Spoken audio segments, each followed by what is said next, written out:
De TES está en nuestros estudios. Vamos a ir de inmediato contigo, Castalia. Así es, y la semana pasada se anunció por parte de la Presidencia de la República el esperado anuncio de que se aprueban estas solicitudes para avanzar en el proyecto conocido como interconexión eléctrica con Colombia, que estábamos aquí haciendo con nuestro invitado, buscando la referencia de la fecha con que inicia este proyecto. ¿De cuándo data? Bienvenido, señor Ferrari. Muchísimas gracias por acompañarnos y poder compartir con nuestros televidentes detalles, no solamente del proyecto, sino de la importancia que representa para el país la interconexión. Gracias a ti, Castalia, y sobre todo a todos los televidentes y radioescuchas que en la mañana te brindan su atención. Nosotros, en octubre, el Congreso General de la Comarca Gunayala, con presencia de todos los miembros representativos de la comunidad, de nuestros hermanos originarios, decidieron derogar un sinnúmero de resoluciones que tenían aprobadas que evitaban el inicio de la interconexión y de la electrificación a la región de Mulatupo y del acceso vial a la región de Mulatupo también, y autorizaron a la Junta Directiva para que firmara a nombre del Congreso una resolución frente al presidente de la República, situación que se dio el jueves de la semana pasada, y estos dirigentes, los tres Sailas y el secretario de del Congreso, aprueban, en realidad hacen dos cosas: derogan todas las resoluciones que tenían en contra de la electrificación y de la carretera, y aprueban el inicio de los estudios de impacto ambiental y de los estudios relacionados con un corredor vial que integra una carretera, la electrificación para la región de Mulatupo y la interconexión entre Panamá y Colombia. Quiero retomar la primera pregunta que le hice. ¿Desde cuándo data este proyecto? Ya hablamos también de las ventajas y la necesidad de este proyecto para el país. Sí, este proyecto inicia a principios de este siglo, en algún momento entre el 2005 y 2009, y por diferentes razones, en diferentes momentos se ha visto puesto en pausa el proyecto, ya sea por razones económicas, porque los mercados estaban distintos, el mercado panameño y el mercado colombiano, o por razones de viabilidad financiera del proyecto, o por razones socioambientales relacionadas con el paso,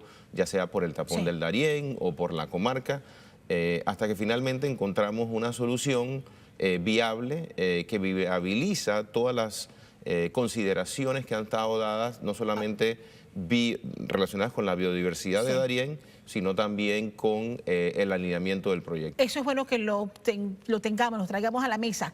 Ya sabemos que no afecta el tapón del Darién. ¿Cuál es la ruta que se va a utilizar para esta interconexión? Sí, ese es uno de los temas de mayor importancia para nosotros. Nosotros somos una compañía que somos conscientes, y nuestros socios en esta aventura que tenemos es la compañía de transmisión de Colombia también, ISA, y ambas compañías somos muy conscientes de la parte socioambiental, y por eso hemos hecho un alineamiento que nos lleva alrededor de 180 kilómetros en suelo panameño, que llega por la Interamericana hasta un lugar que se llama Agua Fría, y de ahí lleva el alineamiento de la carretera hasta Mortí, una carretera que ya existe, y posteriormente un nuevo alineamiento que va entre Mortí y Mulatupo, para salir al mar en Mulatupo e irnos alrededor de 120 kilómetros por el mar hasta llegar a un lugar en Colombia que se llama Necoclí, y luego ir como 160 o 140 kilómetros entre Necoclí y Cerro Matoso para concluir el proyecto de esa naturaleza. ¿Por qué le conviene a Panamá dar este paso? Fíjate, es supremamente interesante, y la razón principal es que las redes se hacen más robustas, y además de que se hacen más robustas para los nacionales, y eso lo podemos ver realizado con la interconexión que tenemos con Centroamérica, cómo la red panameña se ha estabilizado, cómo nosotros podemos importar o exportar energía dependiendo de las condiciones particulares de cada uno, lo cual le da estabilidad a la red. Eso es lo primero. Y lo segundo es que además podemos nosotros entonces pensar como pensamos en diferentes momentos. La entrevista que me antecedió decía que la exportación de los bienes y productos, particularmente de sociedades que tienen economías tan pequeñas como la nuestra, es lo que nos permite el crecimiento y la sostenibilidad de nuestro desarrollo. Bueno, en el tema energético, también las interconexiones es la única manera en la que podemos exportar energía. ¿Cuánto nos cuesta este proyecto? Bueno, este proyecto, primero que todo, es un proyecto que debe ser autosostenido. La empresa de transmisión eléctrica S.A. es una empresa, como lo dice, una sociedad anónima. Las acciones de esta compañía están en manos del Estado panameño. Tanto tú como el resto de los 4 millones de panameños son los dueños de esto. Los representan. O sea, lo pagamos nosotros. A todos nosotros nos representa el gobierno nacional y por eso el gobierno nacional es el tenedor de las acciones. Esta línea tiene que ser una línea que desde el punto de vista financiero se sostenga por sí sola. O sea, ¿Pero hay un costo aproximado de esta inversión? Sí, el costo aproximado de esta inversión es entre 500 y 700 millones de dólares, pero esa inversión debe pagar ella sola los costos asociados a ella. O sea, no debe haber ningún incremento por esta inversión para ni los consumidores de Panamá ni los consumidores de Colombia. ¿Por qué se escucha, y sí es un punto que necesito que nos lo aclare, que Colombia se beneficiaría más de este proyecto que Panamá? Yo creo que viene un poco de la historia. Originalmente, y esa fue una de las razones por las cuales el proyecto se paró en algún momento, porque originalmente habían unas diferencias estructurales en los mercados energéticos, tanto en el mercado colombiano como en el mercado panameño, y se preveía que la mayoría del tráfico iba a ser tráfico de importación entre Colombia y Panamá, o sea, tráfico unidireccional. Hoy por hoy, la configuración o la matriz energética de ambos países ha cambiado de manera muy importante. La entrada de gas a Panamá pone a Panamá en una situación mucho más competitiva de la que tenía antes, y por eso la línea esta hoy día se considera que va a ser una línea bidireccional. Es una línea que vamos a venderle energía. Nosotros vamos a poder vender y comprar energía de Colombia dependiendo de las situaciones, particularmente de las situaciones hidrológicas que se presenten en ambos países, pero no solamente en Panamá y Colombia. La interconexión entre Panamá y Colombia trasciende a ambos países porque es lo que nos va a permitir interconectar las redes eléctricas de América.